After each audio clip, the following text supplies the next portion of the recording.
Hi friends, welcome back to our another episode of What I Eat in a Day. তো রোজকার সকালের মতন তো গড়িমসি করে উঠেই পড়লাম। ইচ্ছা করছিল না অফিস যেতে, তাও পকেটের অবস্থা দেখে মনে হলো চলেই যায়, তাই ভাত ডাল খেয়ে বেরিয়ে পড়লাম অফিসের জন্য। তারপর গরমে উত্তপ্ত হয়ে মাথার উপর জ্বলন্ত আকাশে ঘামে ভিজে পৌঁছে গেলাম অফিসে। আর অফিসে গিয়ে তো আমাদের কোনো কাজ নেই, তাই শরীরটাকে ঠান্ডা করতে খেয়ে নিলাম একটু ওয়াটারমেলন। আর এই একজন মুখ লুকাচ্ছে ক্যামেরার পেছনে। তো যখন অফিসে এসেই পড়েছি তখন তো একটু হলেও তো কাজ করতেই হবে, তাই কাজ করে আবার বসে পড়লাম আমাদের পছন্দের কাজটা করতে, মানে উত্তপ্ত পেটকে ঠান্ডা করতে বসে পড়লাম লাঞ্চ করতে।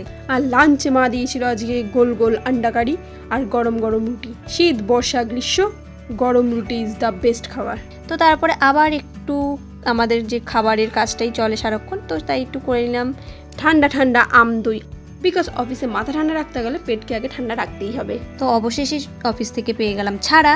সো এই খুশিতে চলে গেলাম ক্যাফেতে, আর সেখানে গিয়ে নিয়ে নিলাম গরম গরম এক কাপ চা, আর সাথে নিয়ে নিলাম 2 প্লেট চাউমিন, যেটা আমার অনেক দিন ধরে খেতে ইচ্ছা করছিল।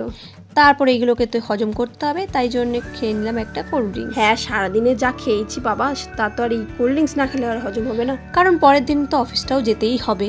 আর রাতে তাই জন্য কিচ্ছু ডিনার করলাম না, ডিনারটাকে স্কিপ করে নিলাম একটু ফ্রুট স্যালাড, আর রাতে আবার পেটটা মাথাটা ঠান্ডা করে খেয়ে নিলাম একটু আইসক্রিম, যাতে ঘুমটা খুব ভালো হয়।